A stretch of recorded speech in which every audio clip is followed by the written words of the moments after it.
Menyingkirkan Yohanes Anies Rashid Baswedan adalah solusi yang benar dan tepat agar koalisi perubahan segera terbentuk.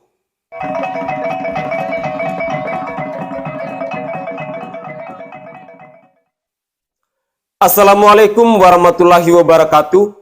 Salam, Om Swastiastu, Namo Buddhaya, salam kebajikan dan salam sejahtera untuk kita semua. Saudaraku sebangsa dan setanah air, para penonton kanal YouTubeku yang sangat saya hormati dan sangat saya cintai. Punya bakal capres tapi belum punya koalisi pengusung tampaknya adalah salah satu kebodohan terbesar di suasana perpolitikan Indonesia saat ini. Mengingat aturan untuk bisa mengusung pasangan capres-cawapres sudah jauh-jauh hari sebelumnya diketahui. Dan Partai Nasdem adalah pelaku kebodohan itu. Mereka sudah punya Anies Baswedan sebagai calon presiden. Walaupun secara ambang batas, pencalonan masih amat dan sangat kurang. Sementara kurangnya pun masih lebih banyak. Awalnya, langkah Partai Nasdem itu terlihat sebagai sebuah terobosan. Sebuah keberanian. Yah, pantas-pantas saja. Mengingat secara elektabilitas, Anies Baswedan punya angka yang lebih besar dari yang dimiliki Partai Nasdem. Berdasarkan berbagai lembaga survei, perolehan suara Anies Rashid Baswedan selalu belasan persen ke atas. Berlipat-lipat dari elektabilitas Partai Nasdem yang malah terkadang terancam tidak cukup untuk bisa bertahan di angka parliamentary threshold. Hal ini dapat dipahami bila kemudian Partai Nasdem berharap pada efek pencalonan Yohanes Anies Rashid Baswedan itu. Berharap dapat menambah pundi suara dari para pemuja Yohanes Anies Baswedan.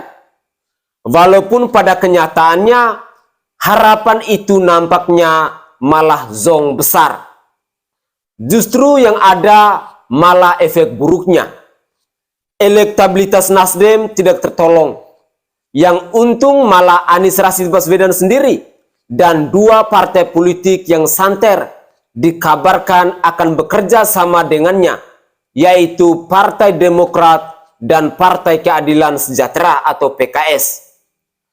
Efek buruk lainnya, hingga sekarang ternyata koalisi yang diharapkan dapat menjadi kendaraan calon presiden dari Partai Nasdem itu belum juga terbentuk. Komunikasi melulu, namun tak kunjung bersepakat. Apakah ini menunjukkan bahwa sosok Yohanes Anies Rashid Baswedan tidak cukup untuk meyakinkan bagi dua calon teman Partai Nasdem itu? Apakah PKS dan Partai Demokrat tahu bahwa Yohanes Anies Rashid Baswedan tidak akan cukup kuat menuju pertarungan perebutan kursi presiden pada pemilu 2024 nanti? Sepertinya iya.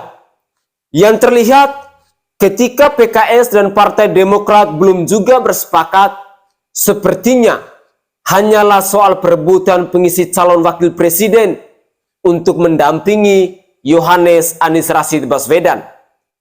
Seperti diketahui, PKS ngotot ingin aher, sementara Partai Demokrat jelas sangat menginginkan AHY. Sepintas hanya itu saja. Namun bila dicermati, PKS dan Demokrat jelas tidak akan sebodoh itu untuk bersikap bersepakat berkoalisi hanya bergantung pada faktor itu semata. Mereka yang sudah berpengalaman kala itu jelas tidak melihat begitu saja, melihat bahwa para cawapres yang masing-masing mereka mau itu punya cukup kekuatan untuk menjadi penambah suara bagi Yohanes Anies Rashid Baswedan ini. Mereka hanya beralasan saja.